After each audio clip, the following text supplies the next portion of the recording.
नवग्रह देवता श्वा प्रेन्तां श्री गुणधन यशदनदान कीर्ति सामद प्रामोद भवतु तथास्तु शांतिर्भवतु तथास्तु सिद्धिर्भवतु पुण्यदान पुण्यतां धर्मोत्तां श्रीवर्तारं जयं चिंच स्वस्ति ओम नमो रते भगवते श्रीमते पाषाण तत्र कर्ता जीविते परमं दात्मस्मृत सर्वगे स्वयं बेसिद्धाय बुद्धान सुखाय सत्ज्ञानराज राम रस्माकं श्री गुणधवन्दिनां देश्यम् शाश्वतमूल करांडे परिवारस्य मृत्युं चिन्ता विन्दात कामं चिन्ता बलिकामं चिन्ता विन्दाग्नि सत्सत्वं सोपसर्गं चिन्ता सर्वग्रह वयं च चोर दुष्ट वयं च मर्ग वयं च चामना परमं सत्सुर रोगं च जननगति ऐश्वर्यं चिन्ता सर्वस्य दानवर सर्ववृक्षि कुमारीं चिन्ता सरस्वदानवर सकल पत्र पुष्पमालं च सप्रराट देशमन समोनियं च क्रदुतों सुदर्शन महाराज चक्रवर्ती शांति दूतनं कुरकुरु सर्वग्राम कुशल लोकसत्तम कुरकुरु सर्वान् कुशल दुःखमननं दादा पचा पचा कुट शीघ्रं शीघ्रं सर्वशमानं ओम पट स्वाम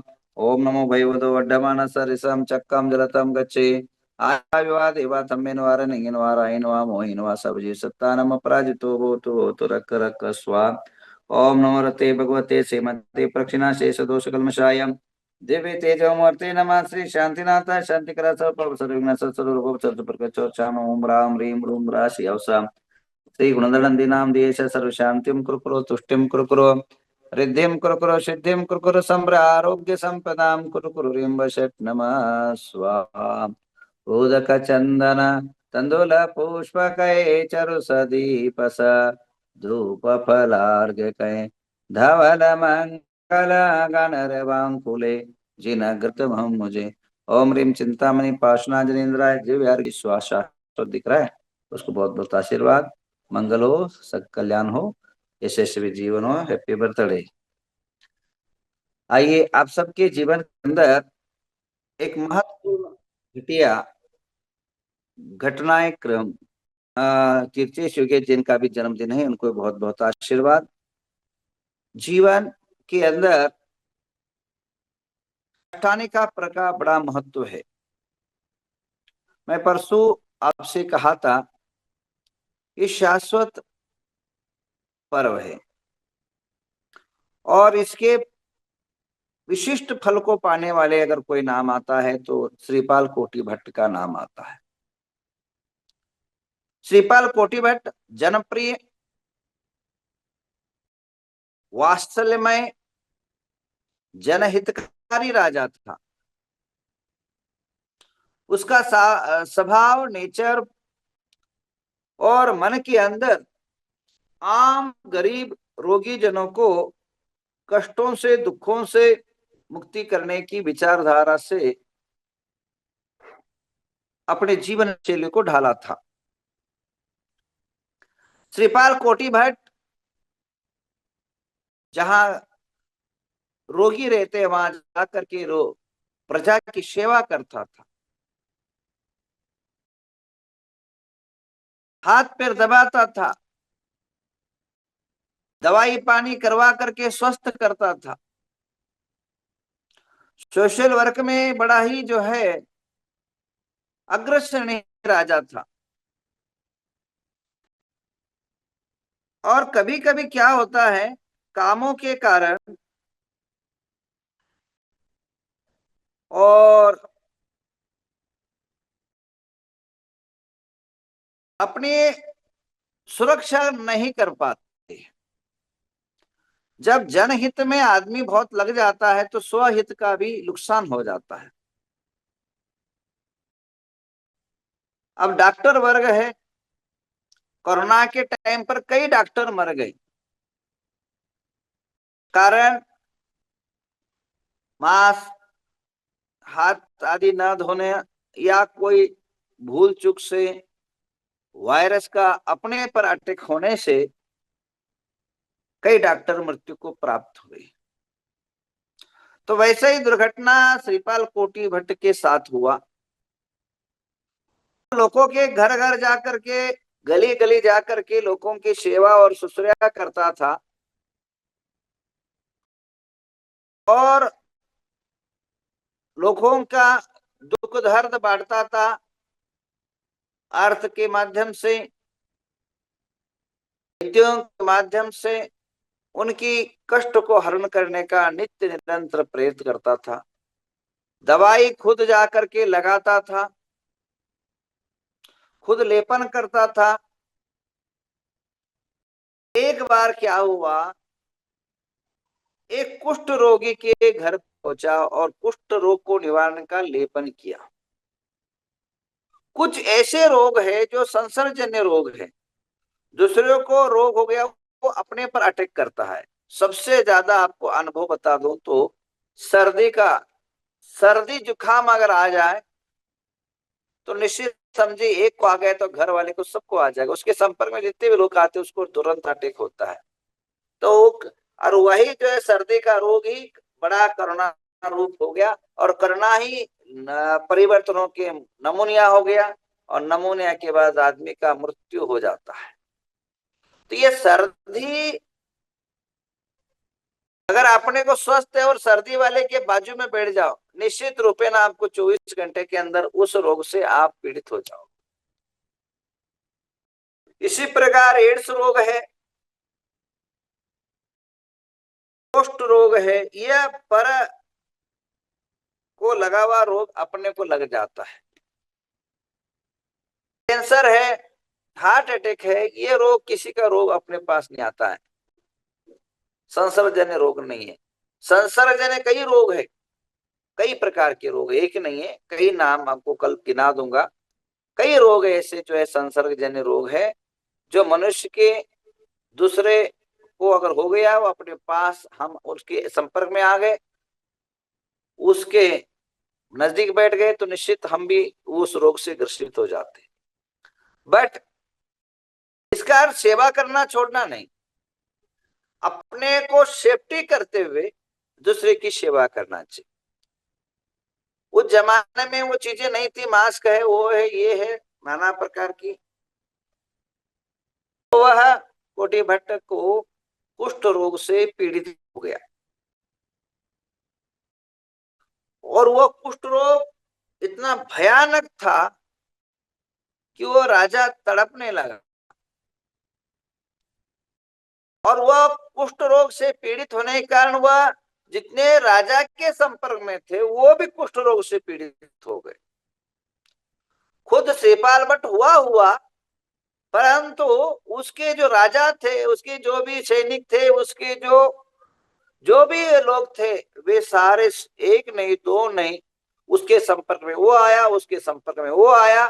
जैसे अभी जो है जब कोरोना हुआ था, एक 10-15 लोगों के कारण पूरा दुनिया में फैल गया, वैसे ही उस कुष्ठ रोग का परिणाम ये निकला कि पूरा एक एक आदमी को हुआ था, वो श्रीपाल को हो गया, श्रीपाल के सैनिक को हो गया, सैनिक के परिवार को हो गया, परिवार के दोस्तों को हो गया।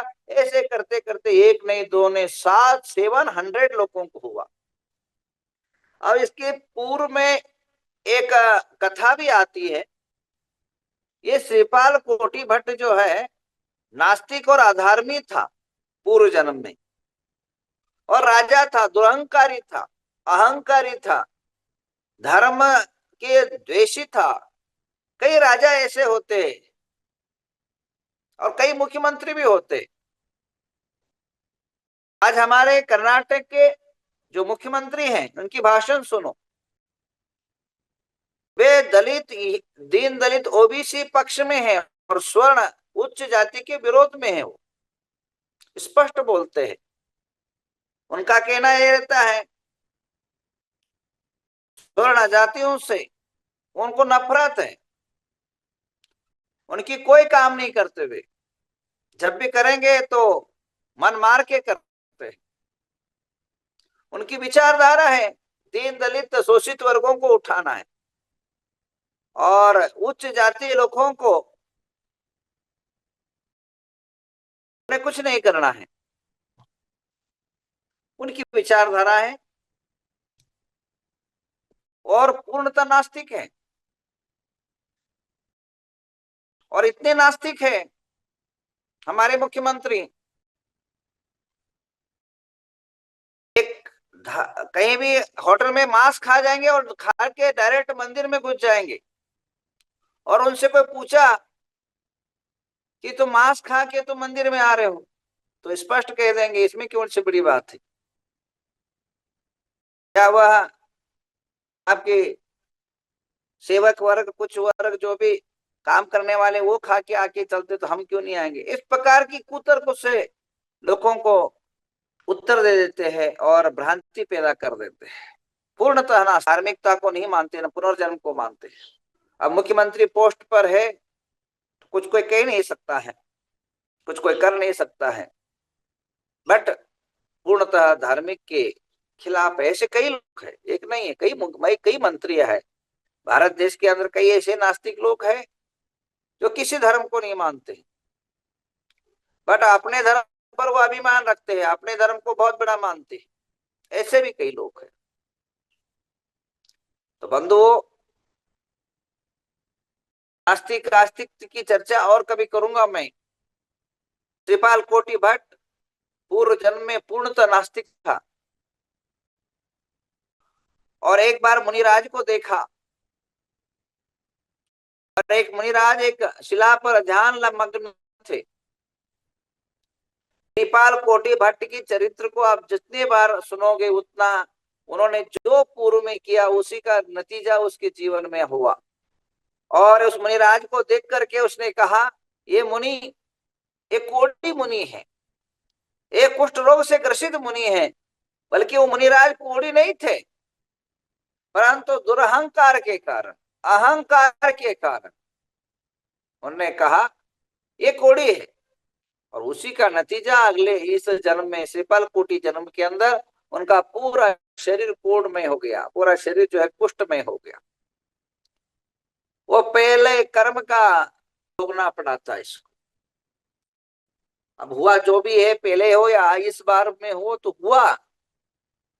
होने के बाद राज्यों के अंदर हमेशा ध्यान रखना, हर एक विपक्ष पार्टियां समय समय पर रहती है। धर्मों में है तो राज्यों में तो निश्चित होता है। अभी जैसे एक पक्षधर और दूसरा विपक्ष, एक सत्ताधारी पक्ष और विपक्षधारी पक्ष, विरोधी पक्ष नेता और मुख्यमंत्री एक जैसे आमने सामने रहते हैं। हमेशा एक दूसरे को किटा छाटी, एक दूसरे को नीचा गिराना आदि का नित्य निरंतर कार्य चलता रहता है। वैसे ही उन राजाओं के टाइम पर भी था। एक राजा था, उस राजा को कैसे खत्म किया जाए, कैसे भगाया जाए, कैसे मारा जाए। अभी की राजनीति बहुत अच्छी है, पहले से भी। पहले जान से ही मारा जाता था, अब तो केवल गद्दी से हटाया जाता है। पहले तो अगर राजा, क्योंकि एक राजा के बाद उसका बेटा, उसके बाद बेटा, उसके बाद बेटा, ये सब वंश परंपरा चलता था। और कोई बड़ा शक्तिशाली आदमी पैदा होता था तो अगर उसको सत्ता चाहिए तो इस राजा को समाप्त करना ही उसका धर्म था। उसके सिवाय उसके पास कोई मार्ग नहीं होता था। राजा को खत्म करो, अपने गद्दी पर बैठ जाओ, ऐसी पहले की प्रथा और परंपरा थी। तो कोटि भट्ट श्रीपाल के भी विरोधी विरोधी लोग थे वहां। ये लोग राज दरबार के अंदर ही क्वेश्चन चिन्ह खड़ा कर दिया कि कुष्ठ रोग के ग्रसित होने के कारण इन्होंने अकेले खुद कुष्ठ रोगी नहीं हुए, पूरे 700 लोगों को कुष्ठ रोग से ग्रसित कर दिया। अभी हजारों लोग हमारे राज्य में रहते हैं, ये सारे ग्रसित हो जाएंगे, सारे रोगी हो जाएंगे। ऐसे रोग से ग्रसित रोगी को हटाना चाहिए राज्य से। ठीक है, जब रोग ठीक हो जाए तब हम वापिस इनको बुला लेंगे, अभी इनको हटा दो करके सारे लोगों का एक जुट, विरोध पक्षों का जुट, विरोध प्रजाओं का गुट एक आम मीटिंग में ठराव पास करा दिया और इनको गांव से हटा दिया। ये ध्यान रखना, जब भी भारत देश के अंदर तुम पैदा होंगे या अन्य कहीं कर्म भूमि में पैदा होंगे, तो ये माना तुम्हारे विरोध में कोई ना कोई खड़ा रहेगा। छोटा सा आदमी है तो छोटा आदमी विरोध में रहेगा, बड़ा है तो बड़ा के विरोध में रहेगा। हमेशा जहां रात है तो वहां अंधेरा है। जहां अच्छा काम करोगे तो बुरा लोग खड़े हो जाएंगे, बुरा करोगे तो अच्छे लोग उसके विरोध में खड़े हो जाएंगे। विरोध में खड़ा होना यह मनुष्य की संसार का संघर्ष का एक प्रतीक है। इसको कोई रोक नहीं सकता, इसको कोई जो है अंत नहीं। जब तक अंतिम श्वास लेते रहोगे दूसरों के श्वास के टकराते जाओ। हर आदमी हर कदम पर, हर जगह पर आपको टोकेगा, हर जगह आपको विरोध में खड़ा रहेगा। विद्यार्थी को विद्यार्थी के विरोधक रहेंगे, टीचर को टीचर के विरोधक रहेंगे, राजनेताओं को राजनीति के लोग विरोधक रहेंगे, महिलाओं को महिला के विरोधक रहेंगे, पुरुषों को पुरुषों के रूप में विरोध में आपको देश के अंदर, पूरे संसार के अंदर विरोधात्मक व्यक्ति को आपको देखने को मिलेगा।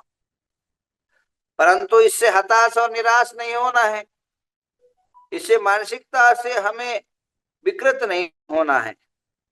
ऐसे समयों पर, ऐसे समय काल पर जो है हमेशा हम डट के मुकाबला करना पड़ेगा।